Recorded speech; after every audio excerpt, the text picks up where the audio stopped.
Ketahui jenis popok bayi yang aman digunakan untuk anak. Banyak orang tua yang memilih popok bayi sekali pakai karena dinilai lebih praktis dan mudah digunakan. Namun, di sisi lain tidak sedikit orang tua yang meragukan keamanan jenis popok bayi tersebut. Oleh karena itu, penting untuk mengetahui jenis popok yang aman agar bayi terhindar dari resiko ruam popok. Penggunaan popok bayi, baik itu popok kain atau popok sekali pakai, tergantung pada kebutuhan dan pilihan masing-masing orang tua. Sebagian orang tua memilih popok kain karena lebih murah, dan sebagian lagi memilih popok sekali pakai karena lebih praktis. Ada juga orang tua yang menggunakan keduanya tergantung kebutuhan. Bila Bunda memilih untuk menggunakan popok sekali pakai yang lebih praktis, Bunda perlu lebih selektif dalam memilih produk popok bayi tersebut.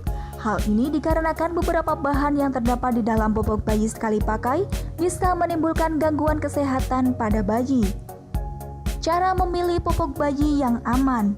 Saat memilih popok bayi, Bunda perlu memperhatikan bahan-bahan yang digunakan di dalamnya. Umumnya, bahan yang digunakan pada tiap lapisan popok bayi dinilai aman untuk kesehatan bayi. Meski begitu, ada juga beberapa bahan yang harus Bunda hindari karena beresiko menimbulkan gangguan kesehatan.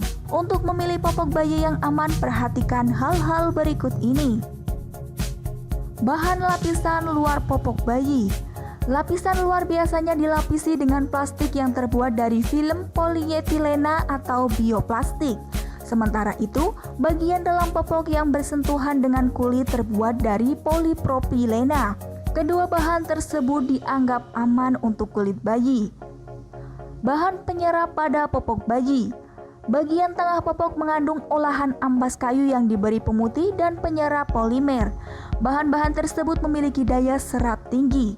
Akan tetapi, beberapa popok bayi ada yang mengandung senyawa kimia dioksin atau klorin untuk memutihkan ampas kayu.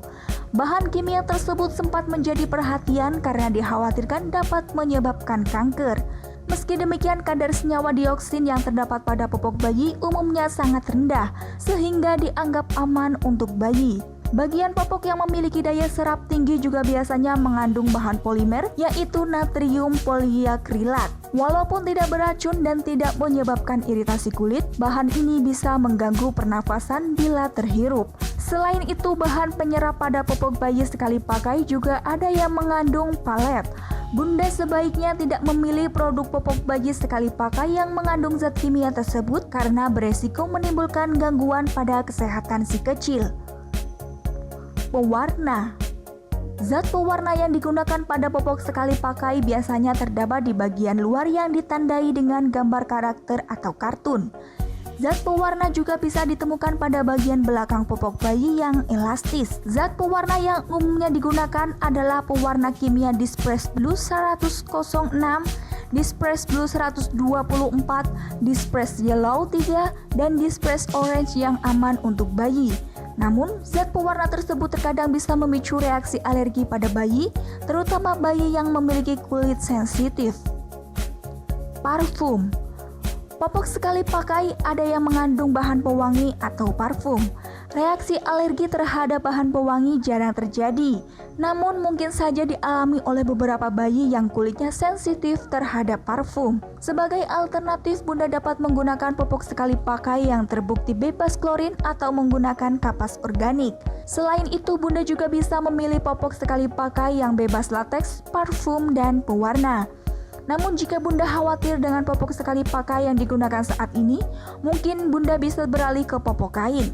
Walau kurang mampu menyerap urin bayi, popok kain memiliki keunggulan yaitu bebas pewarna dan bahan kimia lainnya. Tips menghindari ruam popok.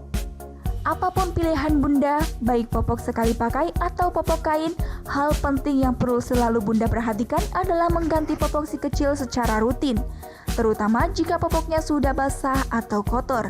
Hal ini penting dilakukan untuk mencegah si kecil terkena ruam popok. Selain itu, untuk mencegah munculnya ruam popok, Bunda juga dapat melakukan hal-hal berikut ini. Bersihkan bokong dan selakangan bayi. Saat mengganti popoknya, Bunda juga perlu membilas bagian bokong si kecil dengan air yang hangat.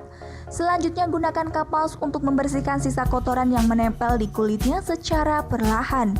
Jika ingin membersihkan bokong si kecil dengan sabun, pilihlah sabun khusus bayi dengan kandungan bahan kimia yang lembut untuk kulit bayi, tanpa pewangi atau pewarna, serta dapat melembabkan kulit si kecil. Setelah itu jangan lupa keringkan dengan handuk bersih dengan cara ditepuk-tepuk secara lembut. Jangan menggunakan popok bayi yang terlalu ketat. Popok yang terlalu ketat bisa membuat bagian tubuh si kecil yang tertutup popok menjadi lecet dan terluka. Tak hanya itu, popok yang terlalu ketat juga bisa membuat kulitnya lebih lembab. Hal ini dapat memudahkan pertumbuhan bakteri dan jamur serta beresiko menimbulkan infeksi pada kulit si kecil.